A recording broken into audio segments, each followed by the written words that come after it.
आप सभी भैया बहनों को मेरा जोहार। मैं प्रीति कुमारी गुप्ता मनोहर लाल अग्रवाल सरस्वती विद्या मंदिर इंटर महाविद्यालय लोहरदगा से फिर से आप सभी के बीच उपस्थित हुई हूँ। आज का हमारा विषय है गुप्त वंश के शासक।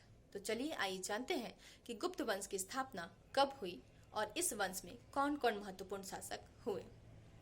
कुषाणों के पतन के पश्चात उत्तरी भारत कई छोटे छोटे राज्यों में विभाजित हो गया था। ऐसे ही समय में मगध में गुप्त वंश की नींव पड़ी, जिसका श्रेय जाता है श्रीगुप्त को। श्रीगुप्त ने 240 ईस्वी में मगध में गुप्त साम्राज्य की नींव डाली और महाराज की उपाधि धारण कर ली। इसने अपने शासनकाल में आने वाले चिर यात्रियों के लिए सारनाथ के निकट एक मंदिर का भी निर्माण करवाया था और साथ ही 24 गांव भी दान में दिए थे। इसके पश्चात इसका पुत्र घटोत्कच गद्दी पर बैठता है। सुप्रिया अभिलेख में इसे ही गुप्त वंश का संस्थापक बताया गया है। इसके पश्चात इसका पुत्र चंद्रगुप्त प्रथम गद्दी पर बैठता है। चंद्रगुप्त के शासन की महत्वपूर्ण घटना इसका लिच्छवियों के साथ वैवाहिक संबंध था। इसने लिच्छवी राजकुमारी कुमार देवी के साथ विवाह किया था, जिसका प्रमाण हमें चंद्रगुप्त कुमार देवी प्रकार के सिक्के में देखने को मिलता है। इस सिक्के की एक ओर चंद्रगुप्त कुमार देवी की आकृति और दूसरी ओर देवी लक्ष्मी की आकृति बनी है। इसके शासनकाल की एक अन्य महत्वपूर्ण घटना है कि इसने अपने राज्याभिषेक के दौरान गुप्त संवत की स्थापना की थी। चंद्रगुप्त ने अपने जीवन काल में ही अपने पुत्र समुद्रगुप्त को अपना उत्तराधिकारी घोषित कर दिया था। चंद्रगुप्त प्रथम के पश्चात समुद्रगुप्त गद्दी पर बैठता है। समुद्रगुप्त के बारे में जानकारी हमें उसके राज दरबारी कवि हरिसेन के प्रयाग प्रशस्ति से मिलती है, जिसमें उसके विजयों का उल्लेख है। बताया जाता है कि समुद्रगुप्त ने आर्याव्रत के 9 शासकों और दक्षिणाव्रत के 12 शासकों को पराजित किया था। उसके विजयों के कारण ही इतिहासकार विंसेंट स्मिथ ने उसे भारत का नेपोलियन की संज्ञा भी दी है।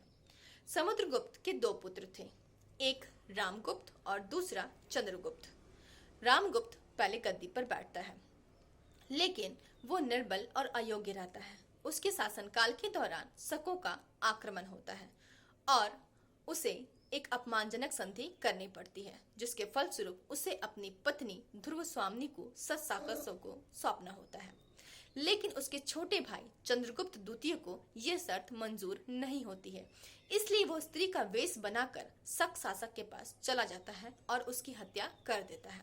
वापस आने के पश्चात अपने कुल पर कलंक लगाने वाले अपने बड़े भाई रामगुप्त की भी वो हत्या कर देता है और अपनी भावी ध्रुव स्वामिनी के साथ विवाह कर लेता है। इस तरह चंद्रगुप्त द्वितीय 375 ईस्वी में गद्दी पर बैठ जाता है।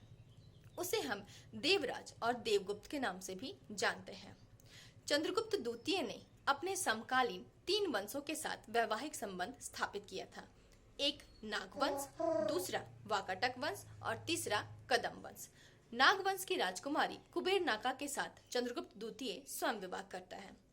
अपनी पुत्री प्रभावती गुप्त का विवाह वो वाकाटक नरेश रुद्रसेन द्वितीय के साथ कर देता है और अपने पुत्र कुमार गुप्त प्रथम का विवाह कदम वंश के शासक की पुत्री के साथ कर देता है।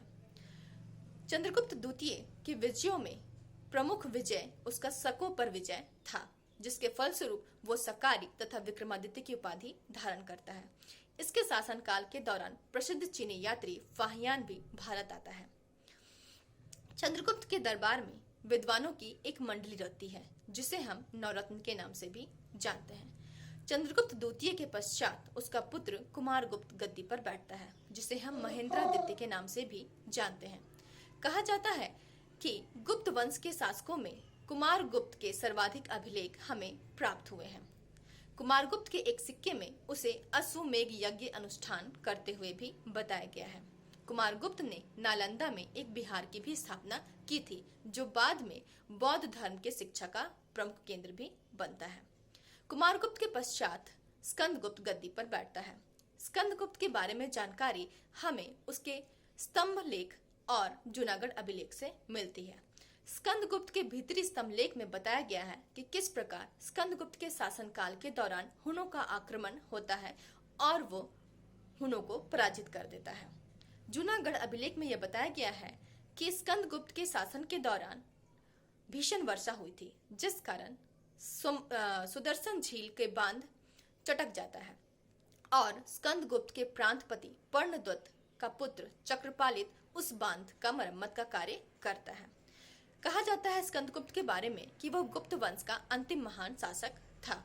इसके पश्चात पर्णगुप्त, बुधगुप्त, वैन्यगुप्त, बालादित्य गुप्त, भानुगुप्त, कुमारगुप्त तृतीय और विष्णुगुप्त अन्य शासक गुप्त वंश में हुए। भानुगुप्त का एक अभिलेख मिला है जो 510 ईस्वी का है, जिसमें यह बताया गया है कि किस प्रकार भानुगुप्त के मित्र वो सेनापति गोपराज, जो हुनों के खिलाफ लड़ता हुआ मारा जाता है, उसकी पत्नी उसके साथ ही सती हो जाती है। तो भानुगुप्त के एरन अभिलेख से हमें सती प्रथा का पहला अभिलेखीय प्रमाण मिलता है। इस तरह हम देखते हैं कि जिस गुप्त वंश की स्थापना 240 ईस्वी में हुई थी, वो 570 के आते आते धराशायी हो जाता है।